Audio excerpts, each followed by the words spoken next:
নমস্কার।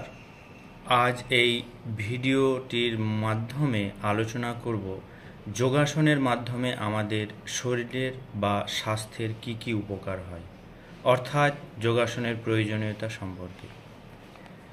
যোগাসন হলো স্থির ও সুখময়ভাবে শরীরের ভঙ্গি বা অবস্থান। নিয়মিত যোগাসন করলে আমাদের শরীরের নানা উপকার হয়। তাহলে জেনে নেওয়া যাক যেসব আসনগুলো করলে আমাদের শরীরের শারীরিক এবং মানসিক দিক দিয়ে আমরা সুস্থ থাকি। তাহলে 1 নম্বর আসনে আমরা যাই। প্রথম আসন হচ্ছে তালাসন। তালাসন বা তাড়াসন। এই আসনে আমাদের শরীরটি সম্পূর্ণ তাল গাছের মতো দেখতে লাগে। তালাসন এটি একটি সংস্কৃত নাম, কিন্তু তাড়াসন আমরা আসন শুরু করার আগে প্রথমে বৃথকে অবজার্ভ করব। তারপর 2 পায়ের মধ্যে সামান্য গ্যাপ রেখে আমরা সোজা হয়ে দাঁড়াবো। এরপর আমরা ধীরে ধীরে হাত দুটিকে উপরে তুলব। তারপর কাঁধের সাথে লেবেল করে দাঁড়াবো এবং 2 হাতের আঙুলগুলোকে একে অপরের সঙ্গে যুক্ত করব এবং হাতের আঙুলগুলিকে বাইরের দিকে উল্টে দেব এবং ধীরে ধীরে গভীরভাবে শ্বাস নিয়ে উপরে হাতকে তুলব। এরপর গোড়ালি তুলে পায়ের পাতার উপরে দাঁড়াবো। এই ভঙ্গিতে 10 থেকে 20 সেকেন্ড দাঁড়াবো এবং শ্বাস প্রশ্বাস স্বাভাবিক রাখব। চলে যাওয়া যাক এর উপকারিতা।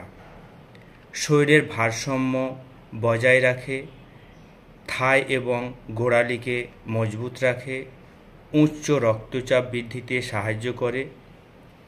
তাহলে এই তাড়াসন কারা করবেন না জেনে নেওয়া যাক। যাদের হার্টের অসুখ আছে, মাথা ঘোরার প্রবলেম, গর্ভবতী মহিলারা এই আসন করবেন না। দ্বিতীয় আসন, নেক্সট আসন হচ্ছে বৃক্ষাসন।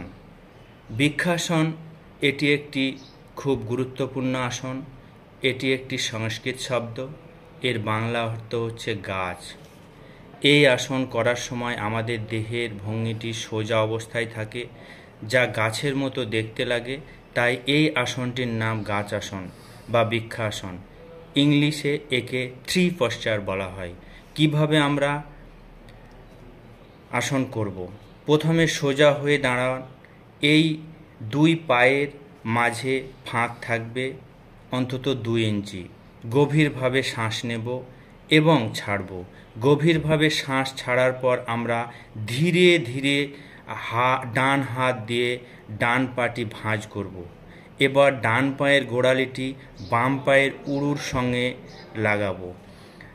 খেয়াল রাখতে হবে পায়ের পাতা যেন উড়ুর সঙ্গে লেগে থাকে এবং পায়ের আঙুল নিচের দিকে মুখ করে থাকবে।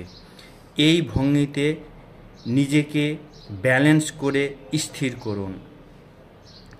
হাত দুটি একসঙ্গে যুক্ত করুন নমস্কার মুদ্রাতে। এবার 10 থেকে 20 সেকেন্ড হোল্ড করে রাখুন।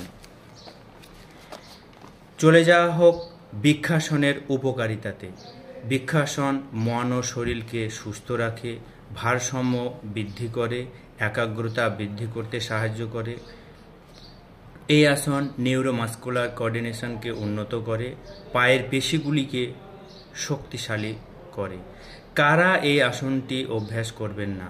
যাদের আর্থারাইটিস, মাথা ঘোরার প্রবলেম আছে, যাদের বারবার গোড়ালি মচকে যায়, তারা এই আসনটি করবেন না। তৃতীয় নম্বর আসন হচ্ছে ভুজাঙ্গাসন।